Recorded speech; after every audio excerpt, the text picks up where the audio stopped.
Une visite dans les champs qui bordent la centrale nucléaire de Penly est vite remarquée. Présentez vos pièces d'identité, s'il vous plaît. 38 gendarmes sont affectés à sa sécurité et ils savent se montrer hostiles à ce type de promenade. Mais sur 7 autres sites nucléaires français, leur présence n'a pas empêché de nombreux survols par des drones dans un laps de temps de 16 jours depuis le 5 octobre dernier. Il y a un risque qui est potentiellement terroriste, puisqu'on le voit bien à l'occasion des opérations militaires en cours aujourd'hui dans le monde, les drones peuvent être porteurs d'armement, ce qui nous inquiète puisque nous avons établi depuis de nombreuses années dans le mouvement antinucléaire que les bâtiments réacteurs, les bâtiments d'auxiliaires nucléaires sont vulnérables à des attaques aériennes. EDF a porté plainte à la suite de ces survols. Ils sont interdits dans un rayon de 5 km et à une altitude de moins de 1000 mètres.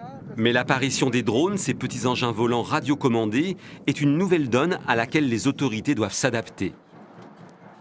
Pour faire voler un drone, il faut souvent être quand même à proximité. Donc les patrouilles périmétriques, c'est-à-dire à l'extérieur des centrales, sont intensifiées. Et puis d'autres mesures ont été prises, mais malheureusement, je ne peux pas vous en parler puisque ce sont des mesures de sûreté. Les organisations qui militent contre le nucléaire affirment n'être pour rien dans cette opération spectaculaire.